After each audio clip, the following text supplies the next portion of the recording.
Hello, everybody, and welcome to the final guest of 2023 on Exercise Your Rights. And today we are with Lisa Timpf, who is poet extraordinaire, a alumni of Space and Time magazine. We are very proud to have published your poetry many times.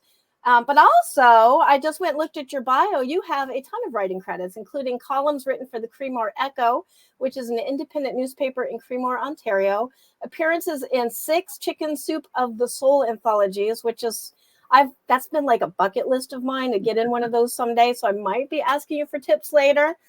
You've written for Small Farm Canada, self-published a collection of creative nonfiction and poetry entitled A Trail That Twines, Reflections of Life and Nature, and a nonfiction book, St. George's Lawn Tennis Club, The First 100 Years. I know I'm forgetting a lot of things, so I'm going to let you fill in the details, Lisa, but and I'm not kidding about the chicken soup for the soul things. Yeah, fortunately, I had a lot of good material to work with. A lot of them are Chicken Soup for the Soul, Your Dog, and we had a very quirky border collie named Sneaks who provided lots of material for that. Oh, that's awesome. Yeah, and in terms of other writing, I've written a collection of speculative haibun poetry in days to come, and that's been released by Here Publishing. And right now I'm also working on a lot of book reviews, which I find really helps with my own writing, and I get new tips and new insights doing that. Awesome. And that link to that book you just mentioned will be in the description. So let's not forget to put that for you guys watching. Go look in the descriptions and you'll find links to all of Lisa's amazing things that you can go buy right now. Go buy. Today we have something special and different for Exercise Your Rights. We are actually going to go to another world, a virtual world. We're going to go into Second Life, where Lisa has an exhibit, a poetry exhibit for Laika, which is, the poem is called For Laika. So, and you're going to give us a tour of that. And then we're going to talk about some of the weird and wonderful ways that you can use Second Life for authors. So, okay, awesome. Sounds good. All right. Well, let's do this. I'm going to add the screen. This is what we're looking at. You're in my my back office. I'm going to, are you logged in yet? I am. I'm in Second Life. Okay. All right. I will go find it. I think it's Saunders First Frost, right? Oh, no, it's Liquid Soul is the place. I think. Hopefully I don't show up in some place we need to edit out. Nope, I think that's not the place. Okay, maybe, it's Odyssey Installations. Okay. Odyssey, yes. Yeah. So what we're doing right now for everybody who's not familiar with this is Second Life is a virtual world where you can pretty much do anything, and it is all created by the people that inhabit it. And right now I am a raccoon because that's what I happen to be doing, and I am in the For Laika exhibit, which is rezzing in right now. And Lisa will be joining us in a minute, and then she's going to tell us all about this amazing stuff. Okay, and full disclosure, I was already in here, and it's pretty cool. So I'll just make my way into the exhibit. I have to teleport there. Oh, yeah. Sorry, I think I have the direct teleport, and I forgot. Okay, here I go. So this exhibit is one of several poetry exhibits that were developed with support from the Canadian Council for the Arts, featuring some Canadian poets. And House of Zolo is also involved with this project. So this particular exhibit that we're going to visit, the For Laika exhibit, came about as a result of a poem that I had published in House of Zolo, Journal of Speculative Literature, and they asked me if I'd like to have the poem included in this exhibit. So the poem is about Laika, who was the first dog in space. And the exhibit itself includes some displays of stamps that different countries put up in the commemoration of Laika. And it also has some other opportunities that we'll have a look at. Yeah, I love the story of Laika is a super sad one. And it's very hard for me to talk about it without crying, especially as a huge dog lover. But do you want to tell a little bit about why did you write about Laika? Yeah, so, I thought it would be cool to find out about the first dog in space. But when I found out the actual facts, I was kind of saddened because she was put up on Sputnik 2, and it was understood right from the start that she wouldn't be coming back. But the research that they gained, they were hoping to understand sort of what's the effect of being out in space on your heart rate and that kind of thing. So she was hooked up to all kinds of monitors.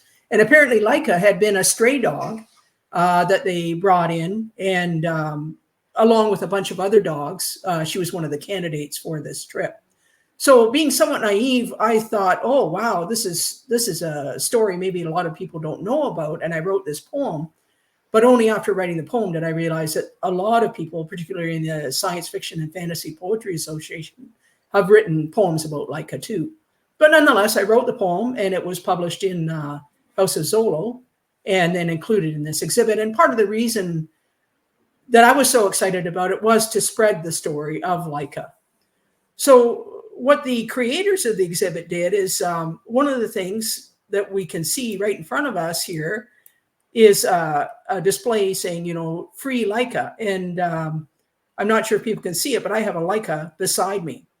So people can click on this, and it gives you instructions when you're walking around in Second Life. If you want a Laika to go with you, you can have your own version of Laika. So it's a little animated Laika that they commissioned somebody to create. So cute too. It is cute. I did come back and get my Laika. Good. Also in the display, they have a picture of Laika as she was before she went up. And also there's a radio on the table that people can click on the button and hear me reading a recording of me reading the poem. The exhibit also includes a copy of my bio on a board. It has a teleportation link to go to other poet sites.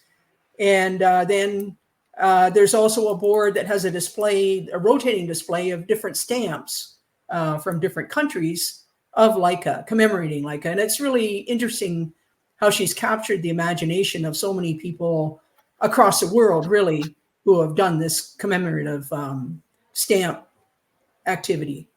Yeah. I think it's just such an emotionally charged story. And when you said, like, you found out other people had written it, I don't think we can write about it too much. I think, it's just a story that endures. And it's kind of like, I think it resonates with us because it's like, we all feel like the stray a lot of times. And then she did something great, but then what is the sacrifice? And I can't go on because I will start crying. Yeah, exactly. And I think part of the idea of writing about her and doing displays about her, there's a saying that you live on if people still remember you. Yeah. So that's kind of the benefit of doing something like that. So part of the display too is there's a little kind of sitting area where there's a table with a copy of the poem that if people wanted to look at it, they could read it. Laika is standing there. There's also Felicette near the fire, curled up. She was the first cat in space.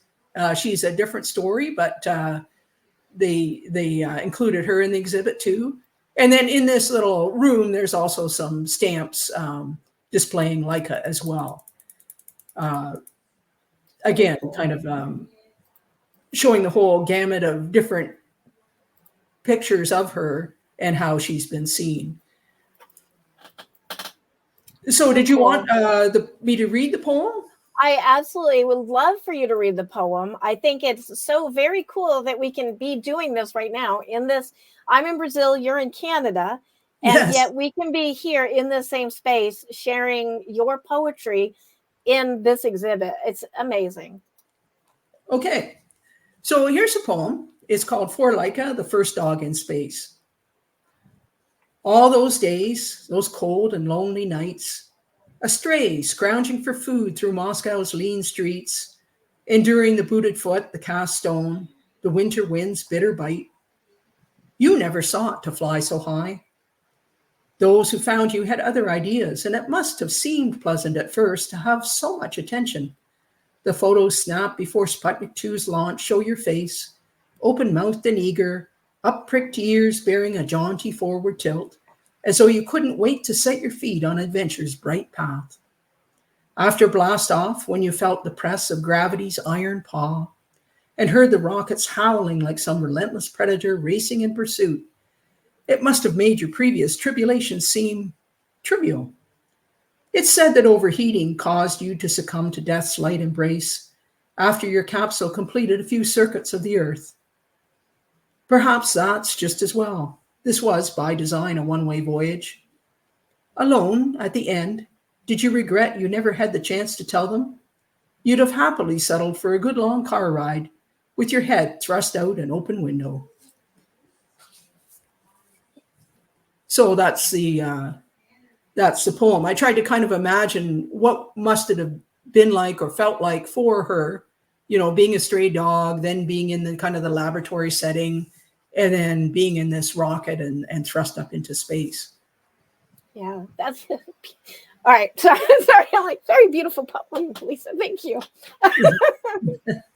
So literally moved to tears. I know when people say, "Oh, I was moved to tears." No, here's the evidence. I really am. So, well, that is a beautiful poem. And I think we discussed a little bit last time. I'm going to try to borrow this poem from you again for our fall issue of Space and Time, because I would really just love it. It's a beautiful poem. We're going to be having LikeaCon at the same time for that issue, which is going to be our virtual convention, which is going to be the awards. We're going to give out the Linsner Awards. And so, I'm hoping that we can be able to use this poem. Yeah, and absolutely. It's available, and it has no encumbrances on it from a contract point of view. Awesome. Well, there you guys see, there is the preview or what's going to be in Space and Time in the fall at this point. And yeah, I apologize about the tears, but yeah, it's a beautiful poem. I'm not kidding that it was a beautiful poem. Thanks. But yeah, is there anything else you want to show us in this exhibit? And I'm also a little bit curious about what your experiences have been in Second Life, because I think this is pretty much your first experience in here. It absolutely is my first experience with Second Life or anything kind of similar. But it was very good. J.E. Solo, who was one of the designers, was very patient in kind of walking me through the process. And it wasn't that difficult, really, to set up a username, go in, and, I opted for the free of charge package. So I was able to create an avatar and get around. And it was quite interesting, too, to see what they did with some of the other exhibits. There's got some art exhibits and some other poetry exhibits here as part of this this particular group. Yeah. I actually need to come back later whenever we're done and go through, because there is so much at this exhibit. And for anybody who wants to go see what all this is about, the link to this is in the description. And that's kind of one of the cool things about Second Life is anybody can come in, make a free character. You don't have to pay anything, and click that link and you can be standing in this space virtually where Lisa just read and see all of these same things and get your free Leica. Yeah. And it's Second Life has been around for a while, so it's kind of a reputable location. Yeah. Yeah, I actually married, my husband and I dated in Second Life because we had met elsewhere online, but he was in Australia and I was in the US. And so how can you hang out and get to know somebody? So we spent a lot of time in Second Life basically doing this. Yeah, we had a shop and stuff. So yeah, it's definitely, I haven't been in it in ages. So this was kind of a real treat for me. Yeah. So, well, if you'll indulge me a little bit more, I wanted to talk a little bit about Second Life for authors. And I was like, this is such a perfect opportunity because this is your first experience. Yes. And so I went over to Book Island. A lot of people don't know that there is actually quite a large population of writers and artists in Second Life because of things like this, because we can share art without paying a ton of money, without all the hiccups of like travel and, material costs and everything. And we can be generous and share these spaces with each other, because everybody's on their computer, probably in our pajamas. We don't even have to dress up, which is kind of awesome. So if you want, I'll take you over to Authortunities, which is the shop I just started, which is not, I say shop, but really it's just a place to land. There's actually nothing for sale, though you can actually sell your work in Second Life and make actual money, like in your currency, your country's currency. But I just want to leap over there real quick and we'll look at that. And then I think that will probably be the show. But like, yeah, this is definitely a different show from what we normally do. So I hope everybody enjoyed it. So Sounds good.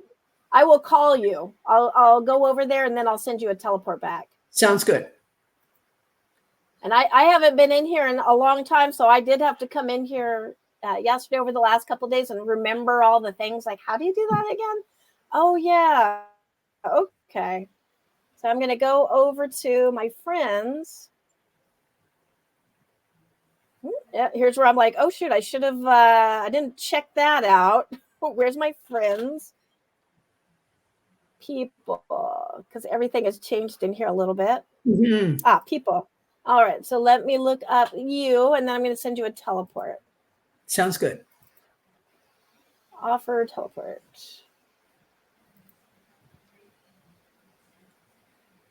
Oh, I think I sent you a teleport.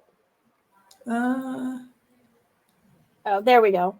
I did not. I only thought that I might have sent the teleport. So okay, there you go. Yep. And one of the cool things about Second Life, when I published my first book, I published it in the normal way in Amazon, but I advertised it in Second Life. So I built something kind of like this, but it was the scenes from the book.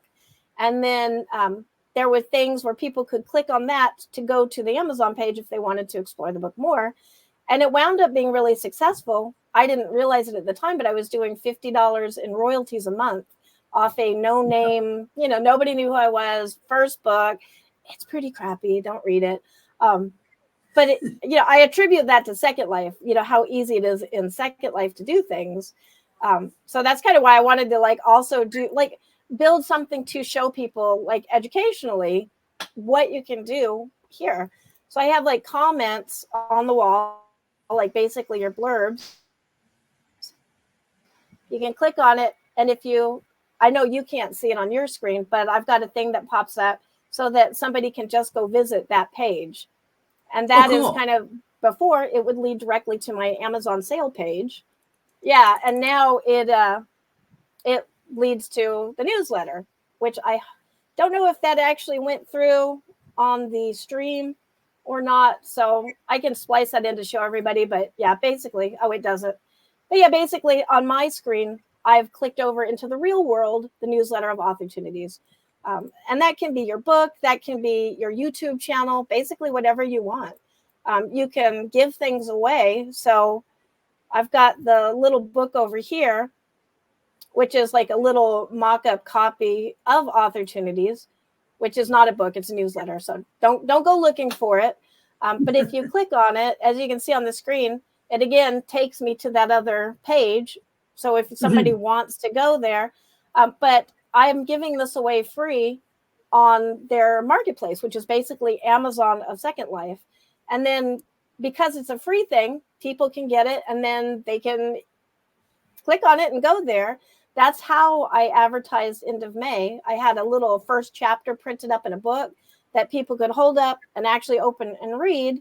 And then if they really wanted to read more, they went right to the Amazon page, which I didn't realize at the time how effective that was. But I'm going to say that really worked. Yeah, it sounds like it. Yeah, and because it's free, and I think it was 100,000 people downloaded it, the freebie, because people want free things. That's why it can be so effective, and it cost me absolutely nothing. Wow. Maybe it was the time to learn how to do it. Like that book, I spent 10 lindens on, which I think is less than a dime in USD. That's probably about 2 cents. But yeah, I kind of think I've always wondered why Second Life wasn't more popular for things like this. They've made it a lot easier to get in. This, where we are, is called Book Island. I'm just kind of scrolling through as we're standing here. There are regular open mics here and events all the time. I just went to one 2 nights ago, and they had live music, and it was amazing, and reading poetry.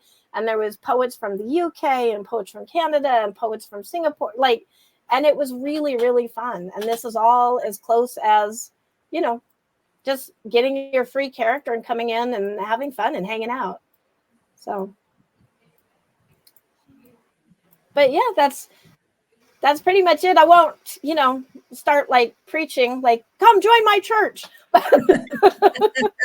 But Second Life is a lot of fun, and I probably wouldn't be back in here if it weren't for the like your exhibit, because it kind of reminded me, oh yeah, Second Life, and it was us talking about it, like, oh, I used to be on this place called Book Island. I wonder if that's still there. Oh, it is. Why am I not still here? So Yeah. So I am going to come back to the studio now, so that it can just be us people again, and I'm looking at a real person. Yeah. But yeah, I'd like to, what have you got next? Like, I mean, besides obviously you're having a poem coming out in Space and Time in the fall, but what else have you got coming out? Well, recently one of my short stories was published in I think it's called Bicyclist's Guide to the Galaxy by Microcosm Press. That's awesome. I'm putting together a collection of short stories to shop out to a publisher. It's my anthropomorphic fiction. I have a couple characters called Quicksilver and Pepper, who are like a cat and a dog, and some other characters as well. And, awesome. you know, just generally continuing with poetry, short stories, creative nonfiction, book reviews. Got about 10 book reviews on the slate right now that I'm trying to work my way through. I always bite off more than I can chew, but easy. You know, they all look so good. So how am I going to say no, right? Yeah, exactly. Yeah. So, well, that is very cool. I am so glad that this all lined up so well, and that we could do this. And I feel like that's the first poem where I'm actually like, okay, I'm losing it. Maybe I should stop the show, because I'm going to start bawling on screen, and nobody wants to see that. No. But yeah, just congratulations on everything. Well, thank you. A beautiful exhibit, a beautiful poem. Yeah. It And I must say, I wasn't responsible for any of the technical stuff. It was just a poem. There was a great team from, I think, Black Bag Media Collective, and kind of spearheaded by J.E. Solo, that did all of the work. All I did is write the poem and give some input. But I think they came up with something really impressive. I said, hey, try a few Leica stamps, and I was amazed by the number and sort of how touching some of them were.